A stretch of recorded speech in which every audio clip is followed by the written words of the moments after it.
তুই কেমন আছিস? কেমন বন্ধু? আমি তো চুরি টুরি করে পুরো বিন্দাস আছি, বিন্দাস। তোর এই অবস্থা কে? বিয়ে করেছি তো এই জন্যই সব বাদ দিচ্ছি। বিয়ে করছিস? চল বউ দিয়ে আসি।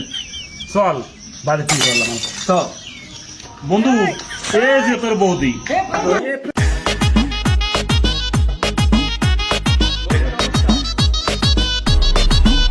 ওরে বাড়া শালা, তোর আমি বিয়ে করে ছাই খাইছি, ছাই। তোর বাবা আমার ছাই খাওয়াইছে, ছাই।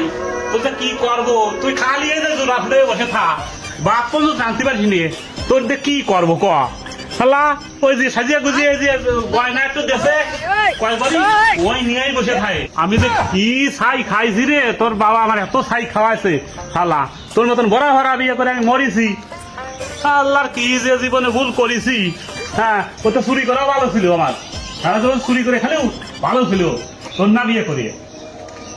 তুই বৌদির সাথে এত খারাপ ব্যবহার করছিস, বৌদি তো একটা কথাও বললো না। আর সে কথা শুনিস নে, এ বাল তো বুবা, এ শালা তো কথা কতে পারে না। তাহলে তুই সামনে বিয়ে করলি কি জন্য? তাহলে শোন বন্ধু,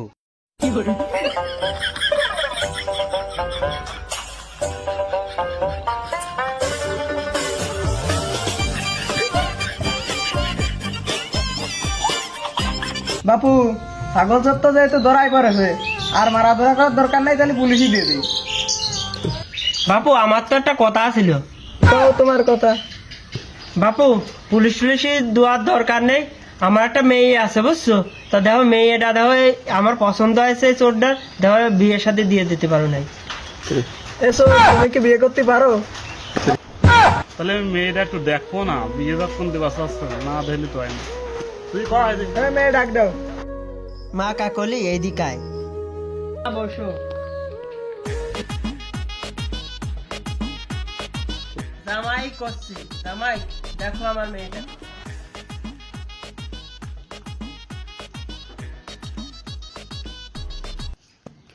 চুরি করতে আসে যেহেতু ধরাই খেয়ে গেছে, বিয়ে যেহেতু করা লাগতেছে, মেয়ের অনেক গয়না আছে। হ্যাঁ, আপনারা চুরি করা লাগবেন না, এইটাই কাজ চালিয়ে যাবেন। সময় চলে। ও কি মজা, ও তার আনন্দে বাঁচতেছি নিয়ে। জামাই তুমি কি রাজি? আমি 100-তে 100 রাজি। রাজি না মানে তাহলে বাগিয়ে রাখবেন আমার, তুই চালিয়ে দেবেন না আমাকে? এই কি এখানে আছিস, একটু খুলে দে তো আমার জামার দড়িটা।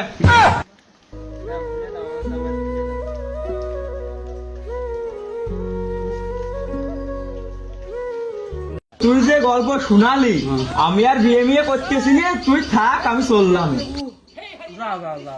আর কি দর্শক, ও কি কয়? ও কি পাগল টাগল হয়ে গেছে নাকি? বিয়ে করবি না?